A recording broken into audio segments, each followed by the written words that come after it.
October 1971. The Sea of Okhotsk, 400 feet below a coastline that belongs to the Soviet Union. Inside a steel chamber welded to the deck of the USS Halibut, two divers check their gauges one final time. The air tastes of rubber and helium. Neither man speaks. Above them, black water stretches for miles in every direction, water that separates an American submarine from a country that would call this an act of war. The lockout hatch hisses open. Beyond it, darkness, current, and a 5-inch cable somewhere on the ocean floor, carrying the private conversations of the Soviet Pacific Fleet. Only 5 men in the entire United States government know this mission exists. The President is one of them. The 90-some sailors sleeping 3 decks above are not. Commander John E. McNish stands at the periscope, watching a stopwatch instead of the sea. Every minute submerged in these waters is a minute closer to discovery, and there is no rescue plan if that happens. The divers drop into the black. This is Operation Ivy Bells. The mission that let America listen to the Soviet Navy talk to itself for almost a decade without a single word of it ever being suspected. But what none of the men in that chamber knew that night was how close this exact mission had already come to being canceled. Twice. And the man who saved it wasn't a general in Washington. He was a captain nobody there wanted to listen to until he was proven right. John E. McNish had spent his career in submarines most Americans would never hear of. By 1971, he commanded the USS Halibut, a boat that had once carried nuclear cruise missiles and now carried something stranger. Officially, Halibut was a deep submergence support vessel. Unofficially, she was the most valuable piece of intelligence hardware the United States Navy owned. The idea behind her latest mission had not come from an admiral. It had come from a captain named James F. Bradley, Jr., Director of Undersea Warfare for Naval Intelligence, a man who had spent World War II inside submarines and spent the years since studying how the Soviets moved information across the ocean floor. Bradley had noticed something almost nobody else had bothered to look for. A warning sign, the kind posted along American rivers, reading, "Cable crossing, do not anchor."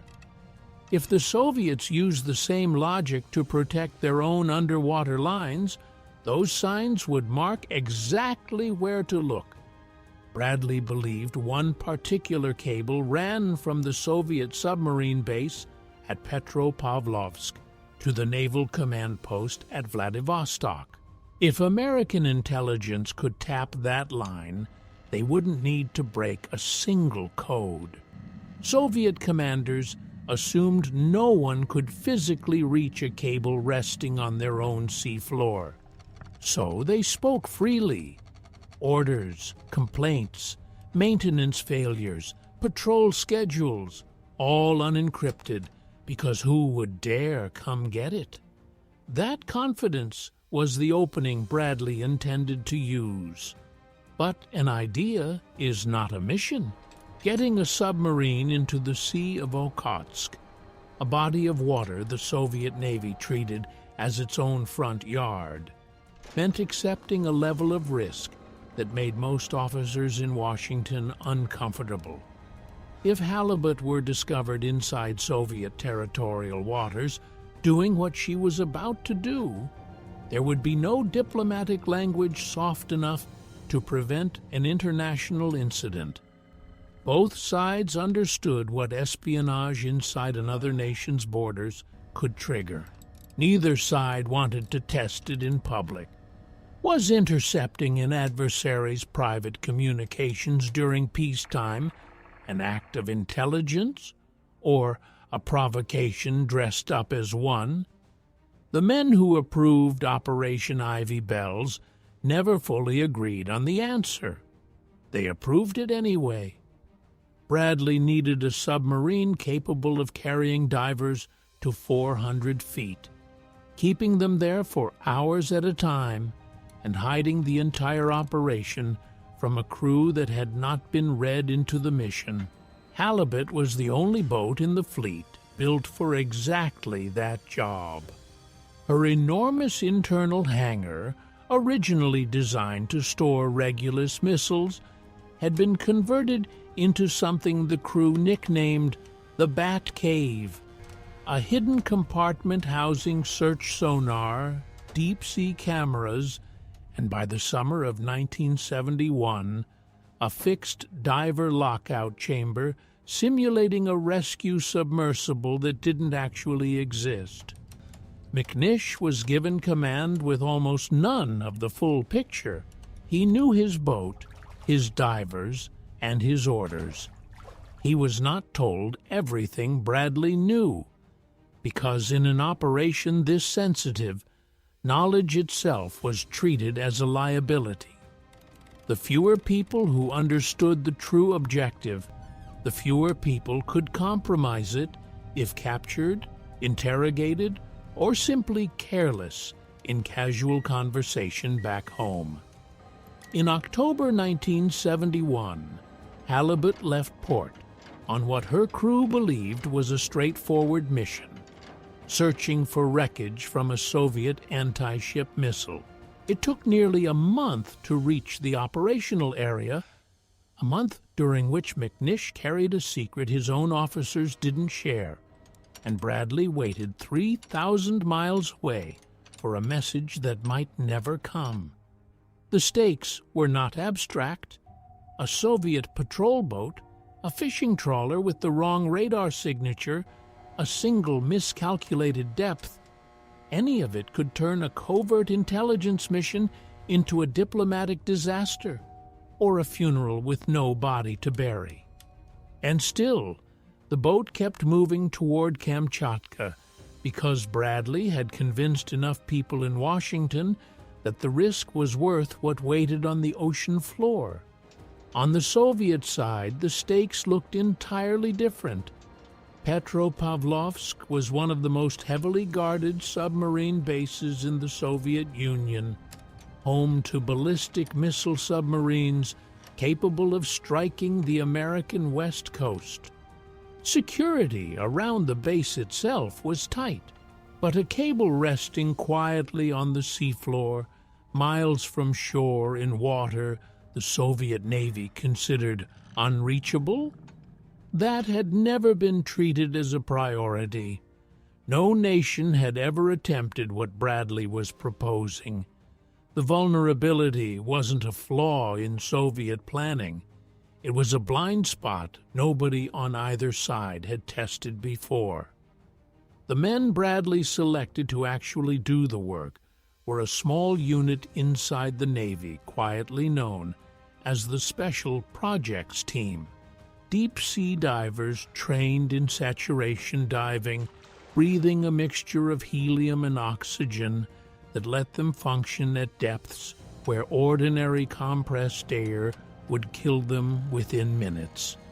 Techniques for keeping men alive that deep had only recently been developed, tested in experimental programs like Sea Lab. These divers would spend hours at 400 feet, tethered to halibut by cables carrying warm water into their suits, aware that a single equipment failure in that cold and that pressure left almost no margin for rescue. None of them had been told, before volunteering, exactly what the mission required. They had been told it was dangerous. They had not been told they would be lying on the seafloor of a nation that considered submarine incursions an act of war, close enough to touch a Soviet military asset with their own hands. McNish carried the full weight of command without the full weight of information, a deliberate structure, not an oversight. If Halibut were somehow detected and boarded, every man aboard who didn't know the true objective couldn't reveal what they didn't understand. It was protection built out of ignorance, and it left McNish alone to make split-second decisions with a picture his own crew didn't share. What none of them could know yet was that the hardest part of the mission wasn't finding the cable at all. It was what would happen the moment the divers actually touched it.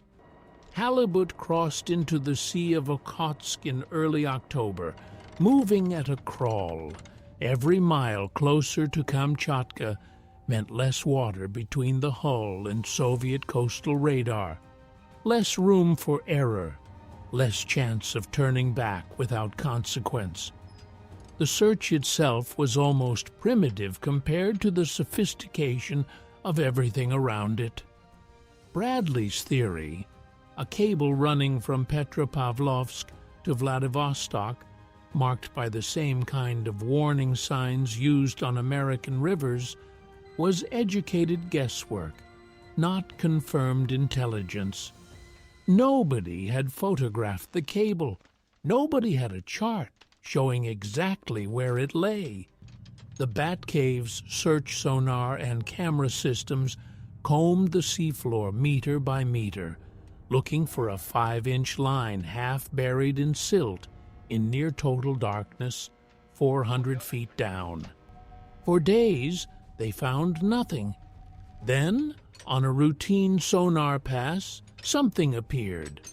A straight, unnatural line cutting across an otherwise random seabed. Nature doesn't draw straight lines. McNish brought Halibut in closer, slower than before. Aware that proximity to the coastline meant proximity to Soviet patrol craft that had no reason to expect an American submarine and every reason to attack one if they found it. The divers went out to confirm what the cameras had found. What they touched in the dark was real.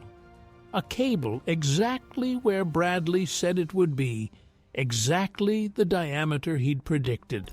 Two men, working by feel more than sight, ran their hands along a wire carrying the private conversations of an entire Soviet fleet.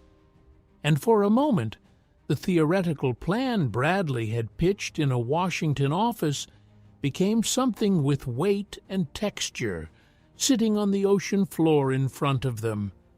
Finding the cable was one victory. Tapping it without damaging it, without leaving a trace, without triggering a repair crew that might notice something was wrong, that was the mission still ahead. And every hour spent in these waters raised the odds that a Soviet vessel would stumble across a submarine that had no business being there. The hardest questions about missions like this one were never asked in public. Not while the Cold War was still being fought, and not for decades after it ended. What does a country owe men ordered to risk everything for intelligence no one will ever be allowed to acknowledge they gathered? This channel exists to sit with questions like that, honestly, without pretending there's a clean answer. Subscribe and keep asking them with us. Above the surface, nothing about Halibut's presence in the Sea of Okhotsk could be explained if she were spotted. The cover story, a search for missile debris, would not survive close inspection by a Soviet destroyer with boarding authority. Every additional day on station was a bet that the disguise would hold, made by men who had no way of knowing whether it actually would. Inside the boat, the tension took a different shape. Sailors who weren't read into the mission noticed things anyway. Unusual dive schedules, restricted compartments, officers who went quiet when certain questions came up, secrecy inside a steel hull 300 feet underwater has nowhere to hide. It just sits there, pressing on everyone, whether they understand its source or not. McNish's decision, once the cable was confirmed, was not whether to proceed. Bradley's plan had already been approved at the highest levels available to him. The decision that mattered now was smaller and more immediate. How long to hold position, how many dives to risk before pulling back, how much daylight, or its absence 400 feet down, to trust. Twice during the search phase, sonar picked up surface contacts moving in Halibut's general direction. Fishing trawlers most likely, but in these waters, the line between a civilian vessel and a Soviet intelligence trawler was thinner than anyone aboard liked to admit. Both times, McNish gave the order to go deep and go quiet. Engines throttled back to the barest minimum needed to hold position against the current. Both times, the contacts passed without incident. But without incident was not the same as safe. It meant the crew went back to their stations with their pulses still elevated, waiting for the next contact to be the one that didn't pass by. But what none of them could have known was that the greatest threat to the mission wasn't a Soviet ship at all. It was time itself.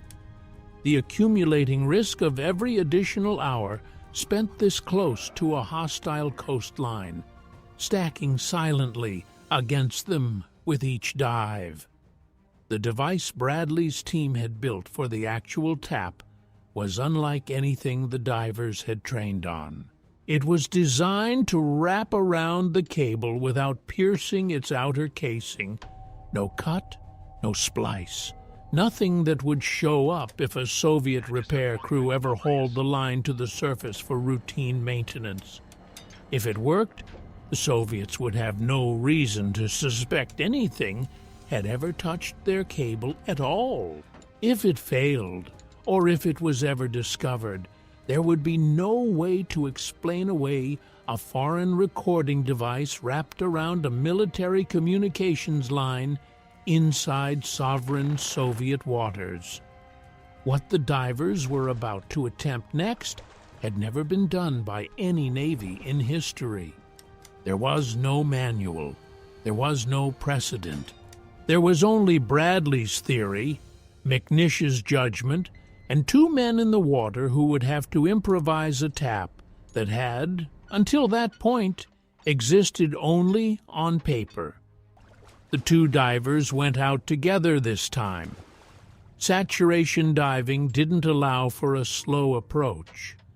Once they left the lockout chamber, every minute at 400 feet counted against a decompression schedule that would keep them recovering for days afterward, regardless of how the mission went. There was no pausing to reconsider. There was only forward. They found the cable again, guided by markers left on the previous dive, and began the part of the operation nobody could rehearse, wrapping a 6-meter recording device around a live Soviet communications line by feel in water cold enough to numb a hand through a diving suit within minutes. The device had to seat perfectly. Too loose, and it would slip or fail to record. Too tight, and it risked damaging the cable's outer casing. The one mistake that could turn an invisible intelligence operation into visible evidence of American sabotage on the Soviet seafloor. Every motion had to be deliberate. Every motion also had to be fast, because the umbilical lines pumping warm water into their suits could only keep them functional for so long before the cold started winning anyway. Above them, inside Halibut, McNish tracked the dive on a clock he didn't control. If a Soviet vessel appeared now, mid-installation, there would be no time to recall the divers cleanly. The options in that scenario were all bad. Abandon the equipment and the men, or surface into a confrontation with a Soviet warship in Soviet waters, doing something no American submarine had ever been caught doing before. Was the intelligence this mission would produce worth gambling 2 men's lives and potentially an international incident to obtain? Or was that a question that only made sense to ask from the safety of a Washington office, far from the men actually in the water? Nobody aboard Halibut had the luxury of debating it. They only had the dive in front of them. The installation itself took hours the divers could feel in their joints long before it was finished. Securing the device's housing, running a test connection, checking that the seal around the cable wouldn't work itself loose in the current over the coming weeks. Twice, one diver signaled the other to stop and hold position while a distant sound moved through the water above them. Indistinct, possibly nothing, possibly a hull passing somewhere far off. Both times they waited it out in silence, waited down at 400 feet, unable to do anything but listen and hope the sound kept moving away. There was no room in a mission like this for hesitation, and no room for haste either. A contradiction the divers had to hold in their hands, literally, for as long as it took to get the device right. McNish, watching the clock from Halibut, understood that every extra minute on the bottom bought a better chance the tap would actually work, and simultaneously bought a worse chance that something above the surface would go wrong before they could finish. There was no version of this dive where both risks went down together. Then, with the device finally seated, came the part almost no one talks about when they tell this story afterward. The silence. No alarm, no confirmation tone.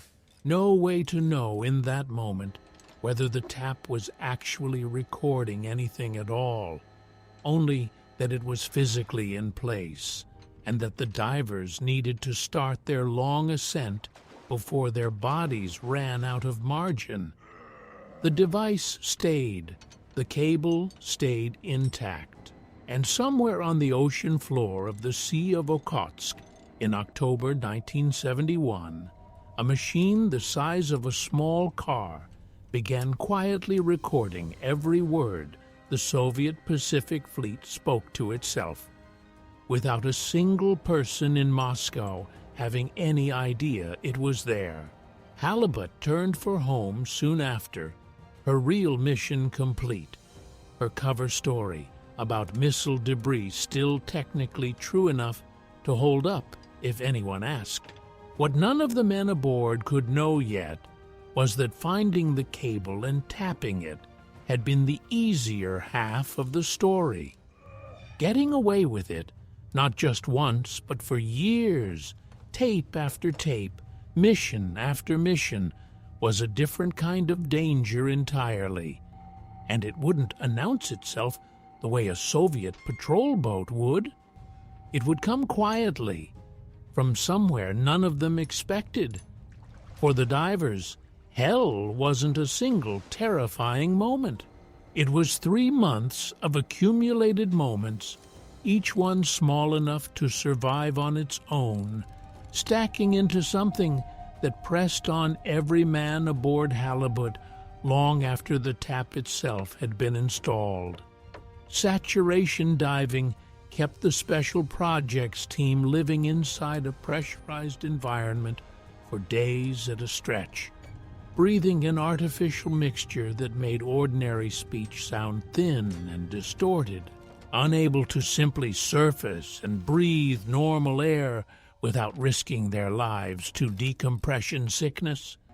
They ate, slept, and waited inside a steel chamber built for function, not comfort, tethered by procedure to a schedule the human body did not evolve to tolerate. This was what the mission actually cost, long before anyone back in Washington saw a single transcript.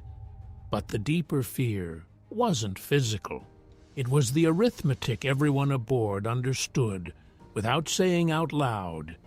If something went catastrophically wrong this far inside Soviet territorial waters, there was no rescue coming.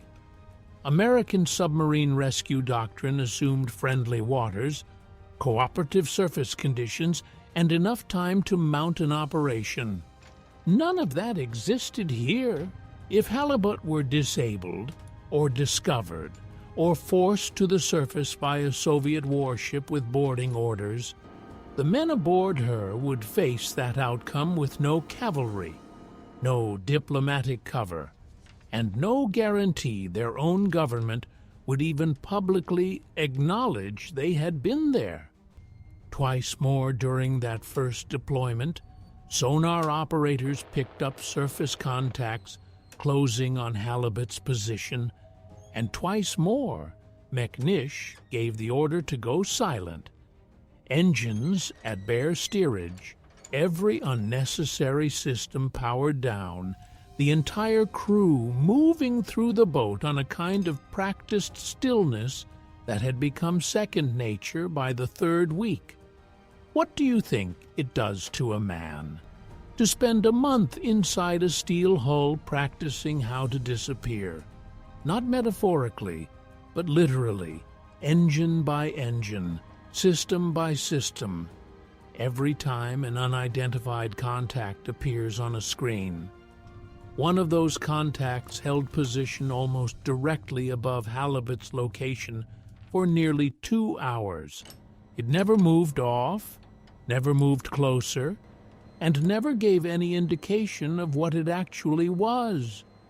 2 hours is not a long time by most standards.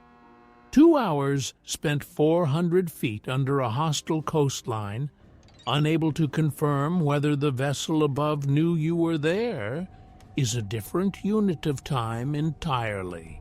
Men who lived through it would describe it, decades later, less as fear and more as a kind of suspended waiting.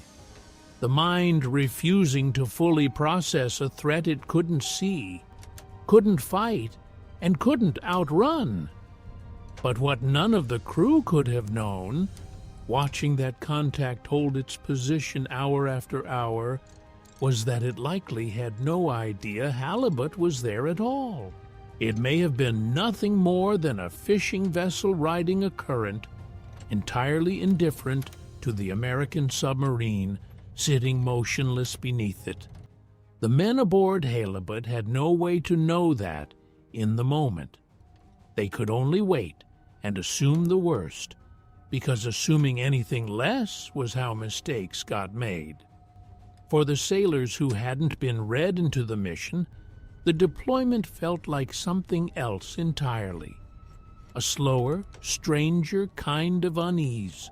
They noticed the boat running silent more often than usual.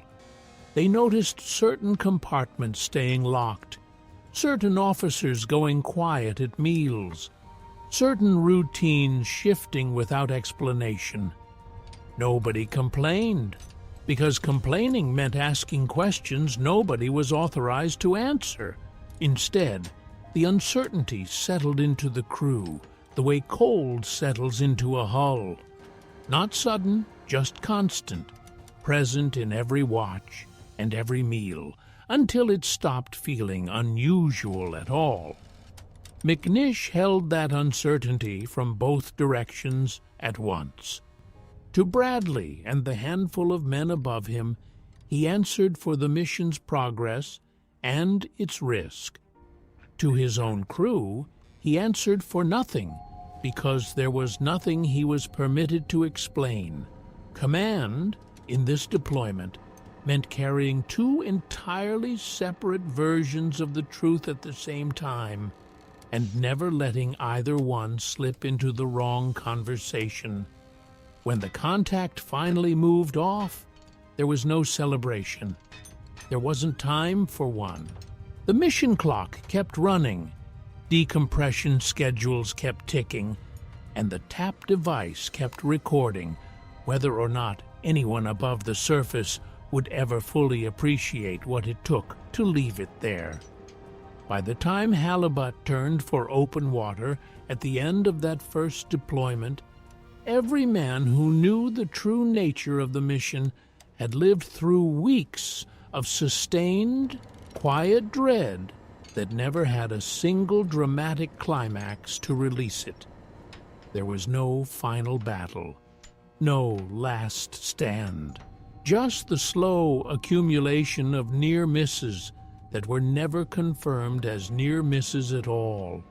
Only sounds on a sonar screen that might have meant nothing or might have meant everything, and a crew that had no choice but to treat every one of them as if it meant everything.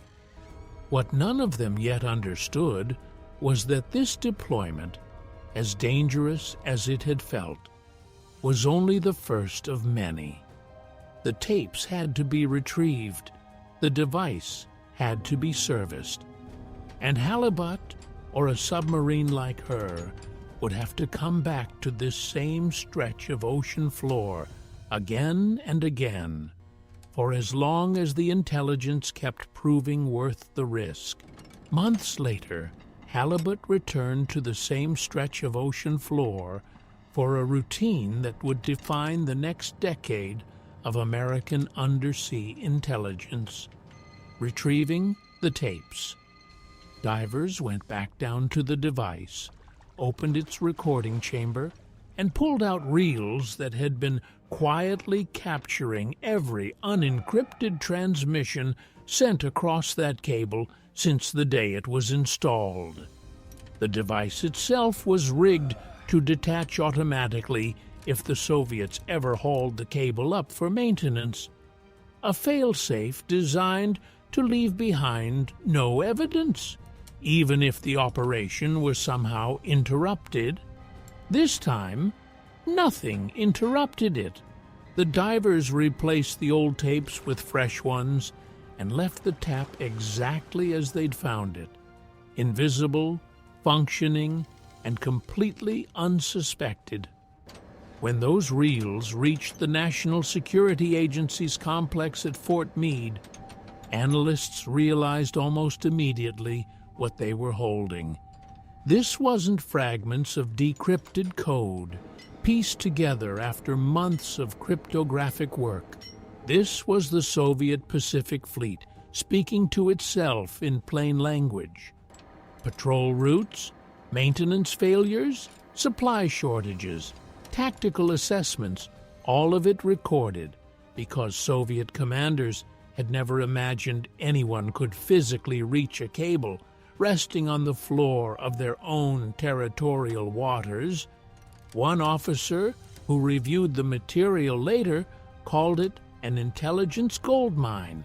It undersold what they'd actually found. The success changed everything about how naval intelligence thought about undersea operations.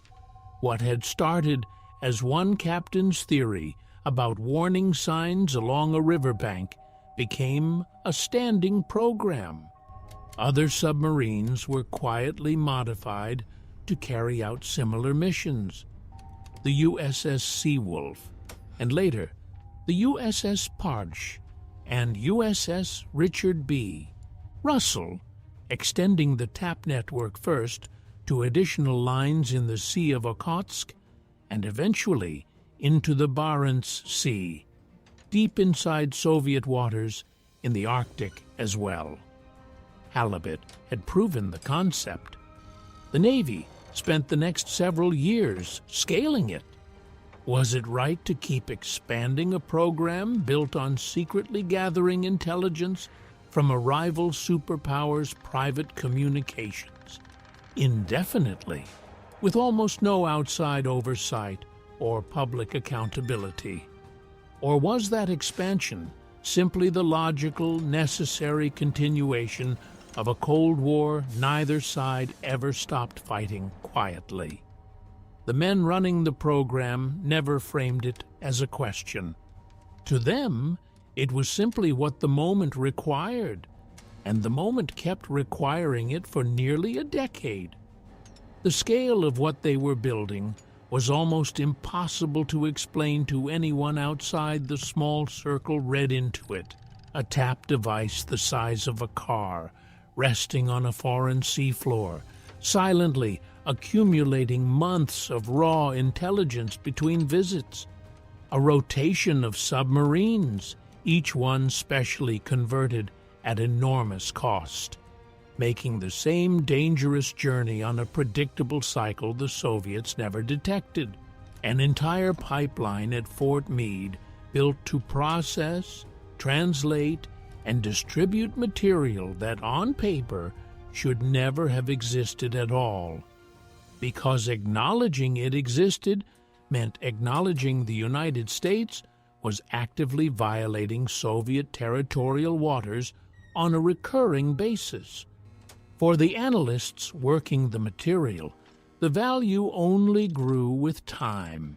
Patterns emerged that a single mission's worth of tape could never reveal: which units were undersupplied, which commanders were being reassigned, how the Soviet Pacific Fleet actually operated day to day, rather than how its official doctrine claimed it operated.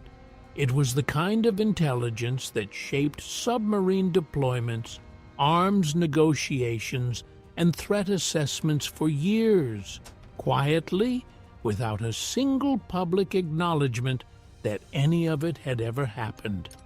Each retrieval mission carried the same risks as the first: saturation dives, the ever-present chance of detection, months of accumulated tension for crews who mostly still didn't know the full truth of what they were supporting. But each mission also came back with more of the same: unencrypted transmissions revealing exactly the kind of operational detail that satellites and code breakers alone could never have captured. The Soviet Navy, confident that no one could reach their cable, kept talking, and the United States kept listening. What none of the men involved could have predicted at the height of the program's success was that its greatest vulnerability wouldn't come from a Soviet patrol boat, a mechanical failure, or a diver's mistake at 400 feet. It would come from a single man inside the very agency built to protect this secret, who decided the information was worth selling. The man who ended Operation Ivy Bells never touched a submarine, never wore a diving suit, and never spent a single hour at 400 feet in the Sea of Okhotsk. He worked a desk at the National Security Agency, and in January 1980, deep in debt, he called the Soviet embassy in Washington and offered to sell what he knew. Ronald Pelton had access to some of the most sensitive undersea intelligence programs in the country, including the existence of the cable taps. Over the following months, he handed the KGB details that a decade of divers, submarine crews, and analysts had risked everything to obtain in secret. Not through some elaborate act of espionage tradecraft, but through a series of meetings and a payment that, by some accounts, totaled less than the price of a house. In 1981, the submarine USS Parch made a routine retrieval run to the same stretch of ocean floor Halibut had first searched a decade earlier. The tap device was gone, not damaged, not malfunctioning, removed deliberately by people who knew exactly what they were looking for and exactly where to find it. There was only one explanation that made sense. Somebody had told the Soviets where to look. For the men who had spent years risking saturation sickness, decompression injuries, and the ever-present possibility of discovery in hostile waters, the loss landed differently than any single dive ever had. It wasn't a mechanical failure or a near miss they could talk themselves through. It was proof that the secret they'd protected with their bodies at depths most submariners never experienced had been sold from behind a desk by someone who never once had to hold his breath in the cold. But what almost nobody outside the program understood even years later was that the discovery aboard Parche didn't just end one mission. It closed off an entire category of intelligence the United States had come to rely on: patrol schedules, maintenance failures, tactical assessments, all of it gone the moment the Soviets knew to look for a device wrapped around their own cables. An entire decade of quiet advantage, built dive by dive, disappeared because of a handful of meetings that took less time than a single mission's decompression schedule. The financial cost was staggering in its own right. Specially modified submarines, years of saturation diving research, an intelligence pipeline built at Fort Meade specifically to process what these missions produced. But the number that mattered most to the men who served was never written into any budget report. It was the years they couldn't explain to their own families and couldn't reclaim once they were gone. What none of the divers or crew could do, even after the program ended, was talk about any of it.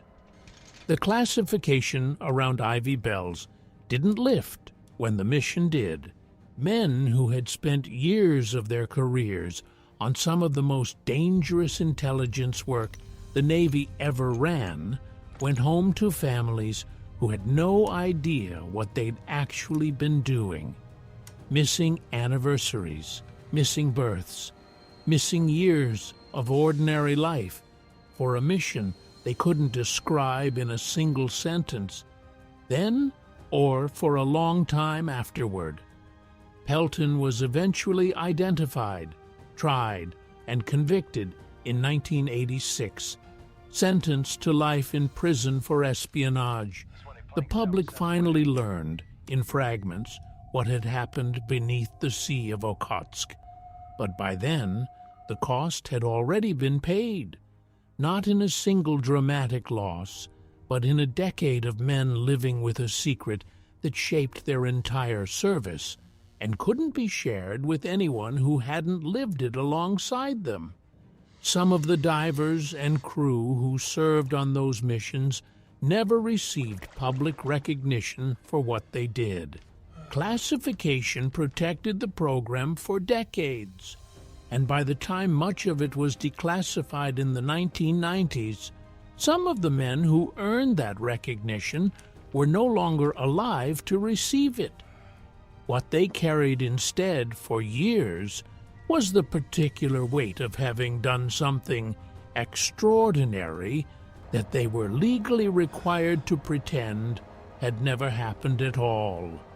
A debt the country never found a clean way to repay.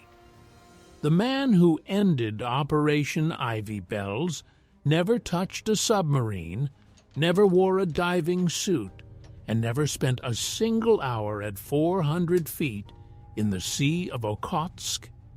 He worked a desk at the National Security Agency, and in January 1980, deep in debt, he called the Soviet embassy in Washington and offered to sell what he knew. Ronald Pelton had access to some of the most sensitive undersea intelligence programs in the country, including the existence of the cable taps. Over the following months, he handed the KGB details that a decade of divers, submarine crews, and analysts had risked everything to obtain in secret, not through some elaborate act of espionage tradecraft, but through a series of meetings and a payment that by some accounts totaled less than the price of a house. In 1981, the submarine USS Parsh made a routine retrieval run to the same stretch of ocean floor Halibut had first searched a decade earlier. The tap device was gone, not damaged, not malfunctioning, removed deliberately by people who knew exactly what they were looking for and exactly where to find it. There was only one explanation that made sense. Somebody had told the Soviets where to look.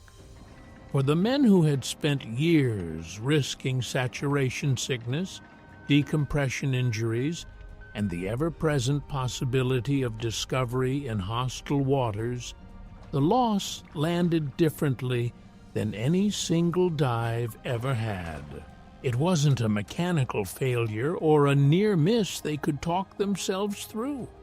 It was proof that the secret they'd protected with their bodies, at depths most submariners never experienced, had been sold from behind a desk by someone who never once had to hold his breath in the cold. But what almost nobody outside the program understood, even years later, was that the discovery aboard Parch didn't just end one mission. It closed off an entire category of intelligence the United States had come to rely on. Patrol schedules, maintenance failures, tactical assessments, all of it gone the moment the Soviets knew to look for a device wrapped around their own cables. An entire decade of quiet advantage, built dive by dive, disappeared because of a handful of meetings that took less time than a single mission's decompression schedule. The financial cost was staggering in its own right. Specially modified submarines, years of saturation diving research, an intelligence pipeline built at Fort Meade specifically to process what these missions produced. But the number that mattered most to the men who served was never written into any budget report. It was the years they couldn't explain to their own families and couldn't reclaim once they were gone. What none of the divers or crew could do, even after the program ended, was talk about any of it. The classification around Ivy Bells didn't lift when the mission did. Men who had spent years of their careers on some of the most dangerous intelligence work the Navy ever ran went home to families who had no idea what they'd actually been doing, missing anniversaries, missing births, missing years of ordinary life for a mission they couldn't describe in a single sentence, then or for a long time afterward. Pelton was eventually identified, tried, and convicted in 1986, sentenced to life in prison for espionage. The public finally learned in fragments what had happened beneath the Sea of Okhotsk. But by then, the cost had already been paid, not in a single dramatic loss, but in a decade of men living with a secret that shaped their entire service and couldn't be shared with anyone who hadn't lived it alongside them. Some of the divers and crew who served on those missions never received public recognition for what they did. Classification protected the program for decades, and by the time much of it was declassified in the 1990s, some of the men who earned that recognition were no longer alive to receive it. What they carried instead for years was the particular weight of having done something extraordinary that they were legally required to pretend had never happened at all. A debt the country never found a clean way to repay. What you just watched happened. The submarine was real. The cable was real. And the men who dove 400 feet into hostile water to reach it were real. A lot of them came home unable to tell anyone what they'd done. Not for a year, for decades. To wives who wondered why they went quiet some nights. To a country that couldn't thank them. Because officially, none of it had ever happened. That doesn't make what they did less. It makes it more. If any part of this story felt personal, if you're carrying something you were never able to name, the description of this video has resources, real ones, because service like this deserves support, even when the world was never told about it.